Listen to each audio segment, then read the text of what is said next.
आप शुक्रिया कहेंगे तो मैं समझूंगी कि आप मुझे गैर समझते हैं। अरे नहीं नहीं भाई, आप ऐसा नहीं समझेंगे, बल्कि अब तो यही कहना पड़ेगा कि हमें आपकी याद आ गई और हम चले आए। दरअसल मुझे शराब से बहुत चिढ़ है, और अगर कोई पी रहा हो तो उसके साथ बात करना तो बहुत दूर की बात, मैं बैठ भी नहीं सकती। आप साथ हैं ना? अरे कनक जी, आप घबराती क्यों? हम हमेशा आपके साथ।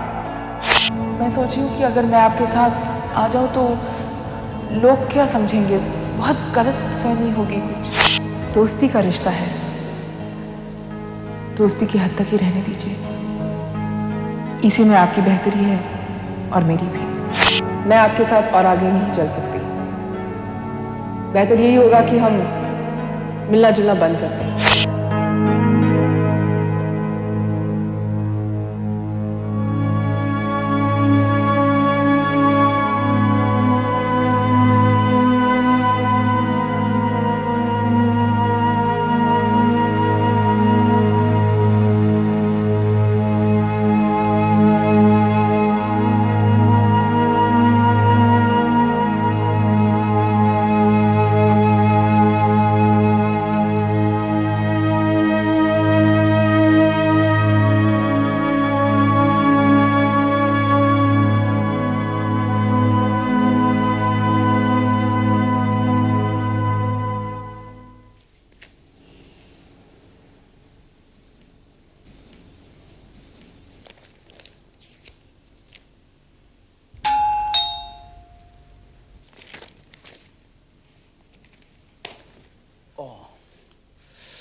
हाय कनक, अच्छा हो गया तुम आ गई। मैं भी सोच ही रहा था कि शाम अकेले गुजारनी पड़ेगी। क्यों? ऐश्वर्या कहाँ है? वो आई थी थोड़ी देर के लिए, लेकिन फिर चली गई। तुमने उसे रोका क्यों नहीं? तुमने उसे क्यों फोन किया था यहाँ आने के लिए? क्योंकि उसे तुम्हारी और तुमको उसकी जरूरत है। उसे अगर मेरी जरूरत होती तो वो मुझे छोड़कर जाती क्यों? इन शिकायतों से क्या हासिल होने वाला है? छोड़ो, बुरा लगता है ये सब कहते हुए। शाम का क्या प्रोग्राम? कहीं खाना खाने चले? नहीं, ऐश्वर्या को पता चल गया तो उसे और भी बुरा लगेगा। अब बुरा लगने के लिए बाकी क्या रह गया? चलो चलते।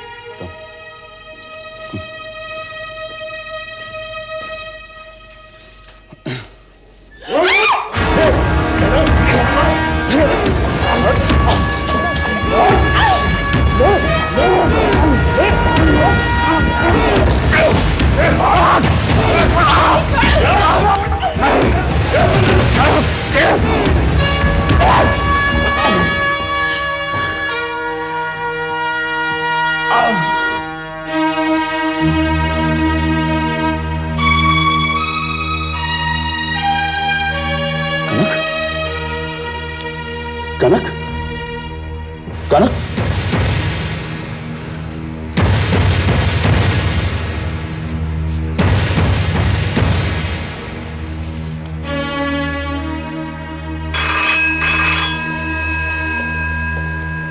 मैं लेता हूं।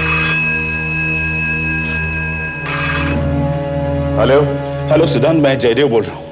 हाँ hello Jaidev, how are you? मेरे घर में 2 बदमाश घुस आए थे। उन्होंने मुझ पर और कनक पर हमला किया है। तुम फौरन यहाँ आ जाओ। ठीक है, मैं भी आता हूँ।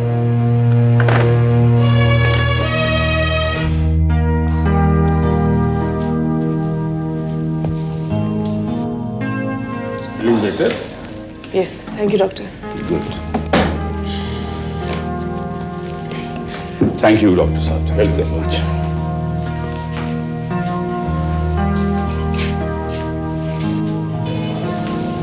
सिद्धांत, जो गुंडे आज घर में घुस आए थे, उन्होंने जयदेव पर पहले हमला किया था।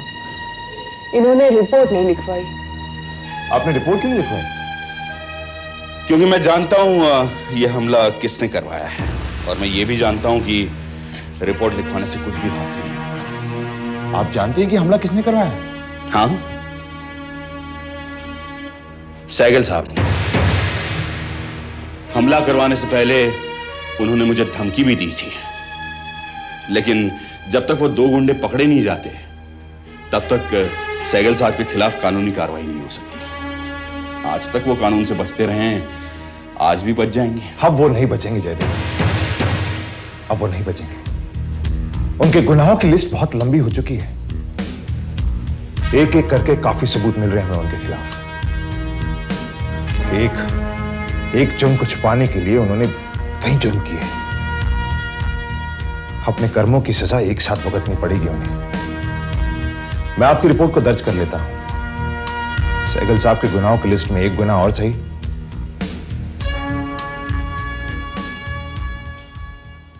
त्यागी जी, आपने जो हमें मशवरा दिया था, हमने उसके बारे में सोचा और फिर हमें लगा कि आप सही कह रहे हैं। हमें अपने आप को कानून के हवाले कर देना चाहिए, लेकिन हमारी एक शर्त है। शर्त? कैसी शर्त?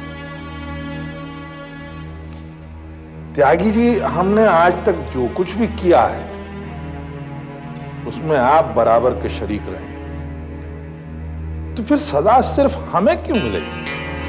आपको भी तो मिलनी चाहिए, क्यों? मैं मानता हूं सहगल साहब,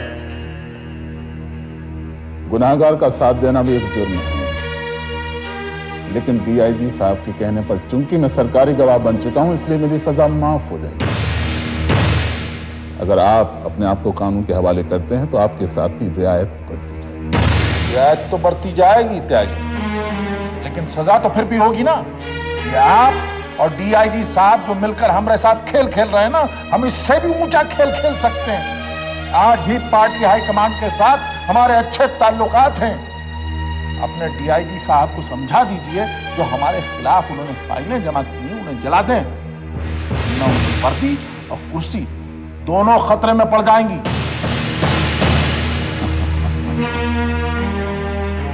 किस भ्रम में जी रहे हैं सहगल साहब? आपकी जिंदगी, आपकी इज्जत दोनों खतरे में हैं और आप दूसरे की कुर्सी हिलाने की बात कर रहे हैं। किले की दीवारें ढह रही हैं सहगल साहब, अब तो होश में आइए।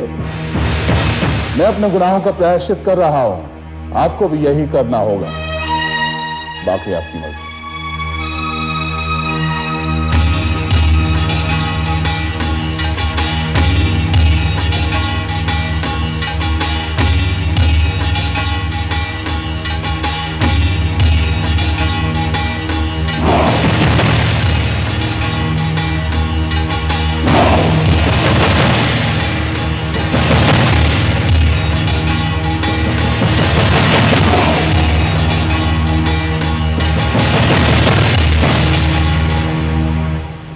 आज मुझे एहसास हो रहा है डीआईजी साहब कि सहगल का साथ देकर कितनी बड़ी भूल की मैंने।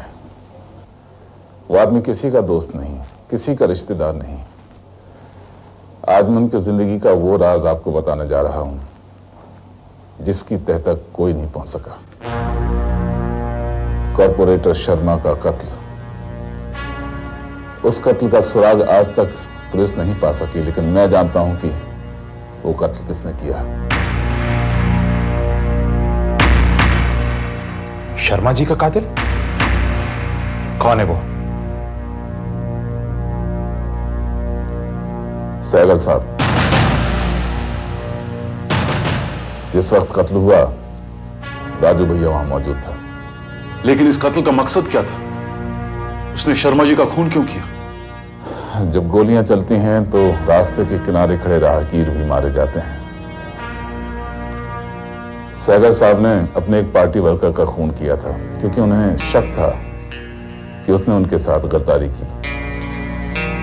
वो कत्ल कॉर्पोरेटर शर्मा की नजरों के सामने हुआ, इसलिए उन्हें भी अपनी जान से हाथ धोना पड़ा। राजू भैया आपकी हिरासत में है, आप उसे मजबूर कर सकते हैं बयान देने के लिए। उसे उगलवाना इतना आसान नहीं है त्यागी साहब। अब यह फाइल दोबारा खुलेगी और जब यह फाइल दोबारा खुलेगी तो वाकई सहगल साहब की जिंदगी खतरे में है।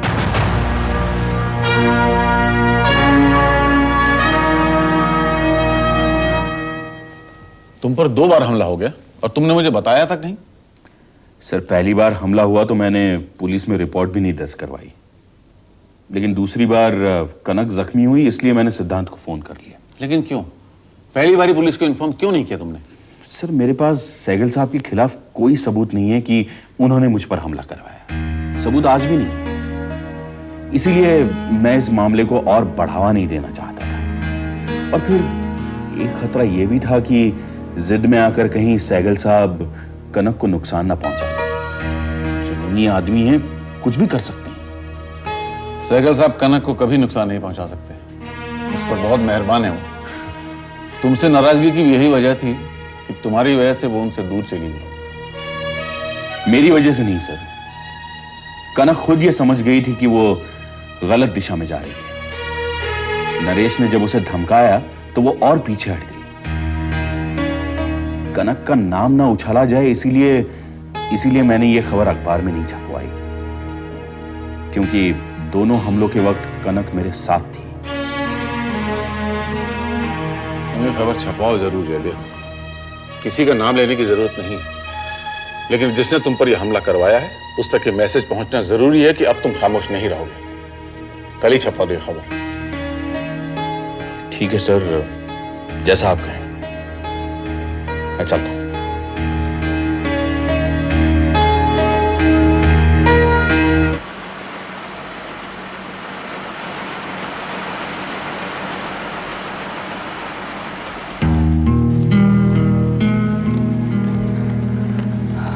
बाबा, आपने अखबार पढ़ा? जयदेव पे दोबारा हमला हुआ है। हाँ बेटा, वही तो हम पढ़ रहे हैं, लेकिन इस बार उसने ये शक भी जाहिर किया है कि वो हमला हमने करवाया। हम सोच भी नहीं सकते कि वो इतना झूठा इल्जाम हम पर लगाएगा। खैर, जो कुछ भी है वो तुम्हारा शौहर है बेटा, वहां जाकर उसकी खैरियत जरूर पूछ लेना, ठीक है? जी बाबा।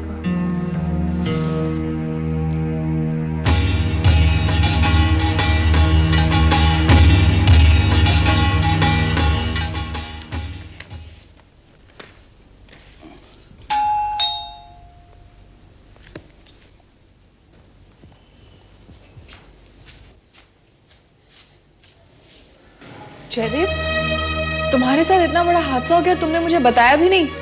बताकर क्या होता है ऐश्वर्या? तुम मेरी खैरियत पूछती और वापस चली जाती। पिछली बार भी वही किया था तुमने, इस बार भी वही करती। मैं वापस इसीलिए चली गई थी क्योंकि तुम नहीं चाहते कि मैं यहाँ रहूं। देखो ऐश्वर्या, ये घर तुम अपनी मर्जी से छोड़कर गई हो, मैंने तुमसे नहीं कहा था। और फिर मुझसे ज्यादा तुम्हें अपने पापा पर भरोसा है, उन्हीं से लगाव है तुम्हें, वही रह जाओ। तुम्हारे पापा भी यही चाहते हैं। क्या कभी उन्होंने तुमसे कहा है कि जाओ अपने घर लौट जाओ? नहीं कहा, लेकिन जब भी मैं वापस आना चाहती हूँ उन्होंने मुझे कभी रोका भी नहीं। अच्छा, तो तुम अपनी मर्जी से वहां रहती हो? मुझे रहना पड़ रहा है क्योंकि तुम मुझसे कभी नहीं कहते कि मैं वापस आ जाऊं। मैं कभी कहूंगा भी नहीं। देखो ऐश्वर्या, मैंने जिंदगी में कभी किसी पर जबरदस्ती नहीं की है, तुम पर भी नहीं करूंगा। अगर तुम लौट आना चाहो तो अपनी मर्जी से आ सकती हो, और तुम तभी आओगी जब तुम्हें यह एहसास होगा कि तुम्हें मेरी जरूरत है। जयदेव, क्या तुम एक बार भी मुझसे ये नहीं कह सकते कि तुम्हें मेरी जरूरत है? मेरा कहना बेमायनी है ऐश्वर्या। तुम घर छोड़कर गई हो, तुम्हें अपनी मर्जी से यहां लौट कर आना होगा।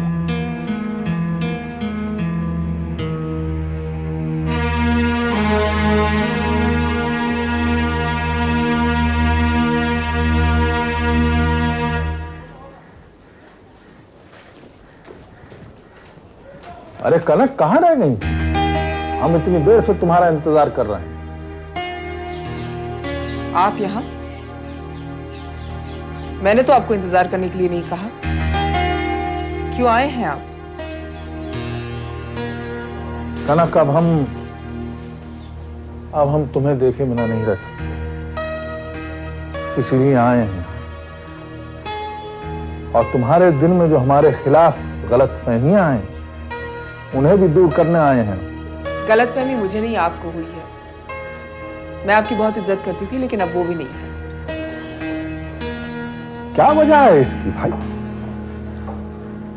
हमने तुम्हारे साथ कोई बदतमीजी तो नहीं की, कभी तुम्हारा दिल भी नहीं तोड़ा। जयदेव पर हमला करके मुझे बहुत खुशी हुई होगी ना? सुनी सुनाई बातों पर विश्वास नहीं करते कनक। जयदेव हमारा दामाद है, हम उस पर हमला क्यों करवाने लगे भला? तुम जो देख रही हो वो तुम्हारी नजर का धोखा है, और जो देख नहीं पा रही हो उसे देखने की कोशिश करो। क्या मतलब? मतलब ये कि जो ये इंस्पेक्टर सिद्धांत है वो हमारी जान का दुश्मन है। वो हमेशा हमें किसी न किसी मुकदमे में फंसाने की कोशिश करता है। ये उसकी नई चाल है कनक। जयदेव पर हमला किसी और ने किया, लेकिन इल्जाम उसने हम पर डाल दिया। हाँ, और उसे धमकाया भी किसी और ने, आपने नहीं। अरे भाई, गुस्से में आदमी 100 तरह की बातें कह देता है, लेकिन उस पर अमल थोड़ी करता है हमेशा। आप यहाँ अपनी सफाई देने आए हैं? कनक, अगर तुम हमें मुजरिम समझती हो तो हम अपनी सफाई देने आए हैं। हम तुम्हें यह कहने आए हैं कनक कि अखबारों में पढ़कर तुम हमारे बारे में अपनी राय कायम नहीं करो। हमारे बारे में दुनिया चाहे कुछ भी कहती रहे, हमें कोई फर्क नहीं पड़ता है, लेकिन हमारे बारे में अगर तुम्हारे दिल में बुराई हो तो वो हम कभी बर्दाश्त नहीं कर पाएंगे। चलते हैं, फिर मिलेंगे।